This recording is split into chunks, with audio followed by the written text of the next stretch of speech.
बच्चों आज हम लोग अपनी जो NMMS की हम लोग परीक्षा की तैयारी कर रहे हैं उसमें हम अगला टॉपिक देखते हैं वेन आरेख का। ठीक है, तो वेन आरेख से संबंधित 5-6 प्रश्न आपको मिल सकते हैं। तो इन्हें हमें कैसे हल करना है वेन आरेख वाले प्रश्नों को। आपके ऑप्शन में कोई 4 ऑप्शन इनमें से होंगे और जो लाइन लिखी होगी, जो प्रश्न होगा, वो प्रश्न को पढ़ के इनमें से कौन सा संबंध बन रहा है वेन आरेख में वो हमें दर्शाना होगा और वही हमारा आंसर सही होगा। जैसे कि पहला वाला हम डायग्राम देख रहे हैं, इसमें बड़ा सर्कल के अंदर छोटा सर्कल, उसके अंदर छोटा सर्कल, सबसे छोटा सर्कल है। इसका मतलब एक कोई ऐसी लाइन आपको बोली जाएगी जिसमें ये सारी चीजें समाहित हों। इसमें कैसा वेन आरेख दिख रहा है कि किसी एक चीज में 2 चीजें समाहित हो सकती हैं लेकिन वो दोनों आपस में अलग अलग होंगी। यहाँ पर 2 चीजों का संबंध एक साथ हो सकता है और एक एकदम अलग होगी। यहाँ पर तीनों चीजों का संबंध अलग अलग होगा। ये वाला वेन डायग्राम जो हमारा दिखा रहा है ये आपस में कैसा संबंध दिखा रहा है? सह संबंध दिखा रहा है। ठीक है ना, सह संबंध दिखा रहा है। आपस में इनका संबंध हो भी सकता है और नहीं भी हो सकता है। तो इसके लिए हम कुछ एक उदाहरण देखेंगे। जैसे अगर हम बोले वर्ष, महीना और सप्ताह। आप जानते हैं कि एक वर्ष में महीना उसी के अंदर आता है और सप्ताह महीने के अंदर होते हैं। तो हमारा ये जो पहला वाला वेन डायग्राम है ये यहाँ पर ऑप्ट किया जाएगा। ठीक है, जैसे कि ये वाला सर्कल हमारा वर्ष को प्रदर्शित कर रहा है। ठीक है ना, दूसरा इसके अंदर महीना आ गया और इसके ही अंदर सप्ताह आ गए। ठीक है ना, तो इस तरीके से हम देख रहे हैं कि एक वर्ष के अंदर महीना और उसके अंदर सप्ताह। यदि आपके प्रश्न में ऐसा दिया गया है कि वर्ष, महीना, सप्ताह के लिए कौन सा वेन डायग्राम बनेगा, तो हम इनमें से कौन सा ऑप्ट करेंगे? पहला वाला वेन डायग्राम। ठीक है ना। अगर अब हम दूसरे वाले वेन डायग्राम को देखें तो एक एग्जाम्पल अगर दिया जाए आपको कि वाहन, कार और बस। वाहन का क्या मतलब है? जितने हमारे ये 4 पहिए 2 पहिए सभी चलते वाहन है ना, तो वाहन में ही कार और बस आने चाहिए। पूरा एक सर्कल वाहन का बन गया, कार और बस लेकिन अलग अलग है। ठीक है ना, उसके लिए ये वाला वेन डायग्राम बनेगा। ये क्या है?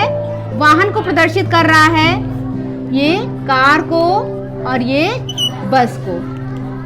तो इस तरीके से ये वाला वेन डायग्राम जो भी कथन कहा गया है उसमें संबंध बना रहा है। ठीक है ना। इसी तरीके से अगर हम अगला वेन डायग्राम देखें तो ये ऐसा वेन डायग्राम है जिसमें एक ही बात में जो भी हमारा कथन कहा जाएगा उसके अंदर कोई एक बात तो आ रही होगी, समाहित होगी, लेकिन दूसरी बात एकदम अलग होगी।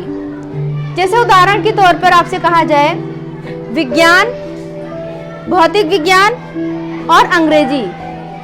आपको इनमें क्या समानता लग रही है कि विज्ञान के ही अंदर भौतिक विज्ञान तो आता है लेकिन अंग्रेजी क्या है? एकदम अलग विषय है। तो हम इन 2 के लिए तो ये वाला कर सकते हैं कि विज्ञान के लिए, और इसी के अंदर ही हमारा भौतिक विज्ञान आता है। भौतिक विज्ञान आ गया और अंग्रेजी विषय हमारा एकदम अलग हो गया। ठीक है ना। तो इसके लिए ये हमारा, अगर हम, आप सोच सकते हैं कि हमने ये क्यों नहीं बनाया। अगर होता कि ये विज्ञान है, भौतिक विज्ञान है और उसी का आपका कोई टॉपिक दे दिया जाए, प्रकाश दे दिया जाए, बल दे दिया जाए, ये सब हम भौतिक विज्ञान में पढ़ते हैं, तो हम ये कर सकते थे।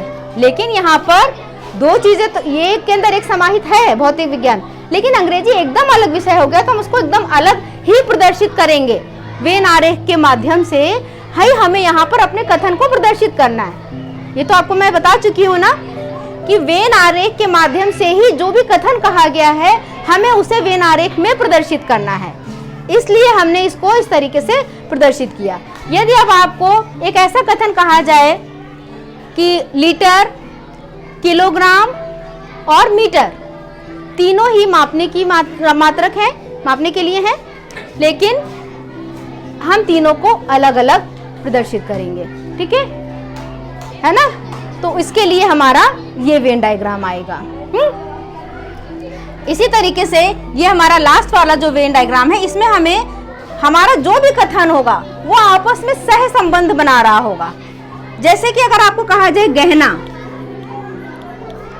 गहना, सोना और चांदी, इनमें कौन सा आपस में संबंध हो रहा है, कैसा वेन आरेख हम बनाएंगे इसके लिए, तो हम ये वेन आरेख बनाएंगे। क्यों? क्योंकि गहना हमारा सोने का भी हो सकता है और चांदी का भी हो सकता है, लेकिन सारा सोना गहना ही नहीं हो सकता। पूरी जितनी भी चांदी है सब गहना नहीं हो सकती। हाँ, थोड़ा हिस्सा उसका गहना हो सकता है चांदी का, और थोड़ा सोने का हिस्सा भी गहना हो सकता है, ठीक है। या कुछ गहना सोने का हो सकता है और कुछ गहना चांदी का हो सकता है। हम यहाँ कोई और भी डायग्राम दिखा सकते हैं, कुछ और भी आरेख में अगर हम बढ़ाना चाहें तो बढ़ा सकते हैं, क्योंकि वो सह संबंध आपस में स्थापित हो रहा है ना।